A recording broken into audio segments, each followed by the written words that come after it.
Science and technology की preparation में हमें स्टैटिक और करंट यानी कि डायनामिक पार्ट को कोरिलेट करके चलना है। क्लास 8 स्टैंडर्ड की एक एनसीईआरटी लेते हैं जिसमें एक सिंपल सा कॉन्सेप्ट दिया है, the density of a substance decreases with the heating and increases with cooling. This can be explained on the basis of. तो ये कॉन्सेप्ट दिया है, इसे पहले हम एक एग्जांपल के माध्यम से समझते हैं, उसके बाद जाके हम इसे करंट के टॉपिक से कोरिलेट करेंगे। समर सीजन होता है तो टेम्परेचर बहुत हाई होता है और जब टेम्परेचर हाई होगा तो एयर का डेंसिटी कम होगा।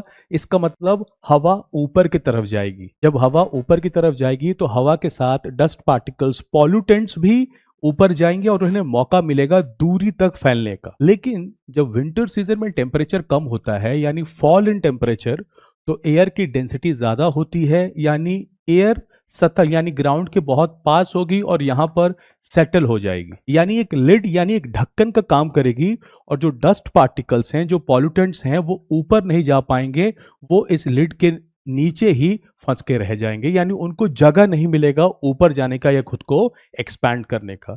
क्या ये थ्योरी हम अभी किसी करंट के कॉन्टेक्स्ट में समझ सकते हैं? इसको हम एक एग्जांपल से समझते हैं। अब आपने न्यूज़पेपर में पढ़ा कि every winter air pollution in Delhi spikes around this time when cold air traps smoke and fumes from fireworks, stubble burning and heavy traffic। जैसे ही आप ये कॉन्टेक्स्ट पढ़ते हो तो आपको समझ में आता है कि विंटर सीजन में क्योंकि टेम्परेचर कम हो गया है, एयर की डेंसिटी ज्यादा है, तो एयर ग्राउंड के पास ही सेटल हो रही है और जो डस्ट पार्टिकल्स हैं उन्हें राइज करने का मौका नहीं मिल रहा है। पॉल्यूटेंट्स यहीं पर अटक के रह गए हैं। Because of that during winter season Delhi का पॉल्यूशन लेवल हाई है। तो that is why science and tech में वॉट एवर स्टैटिक नॉलेज आपको मिलेगी उसको आपको करंट से कोरिलेट करना है।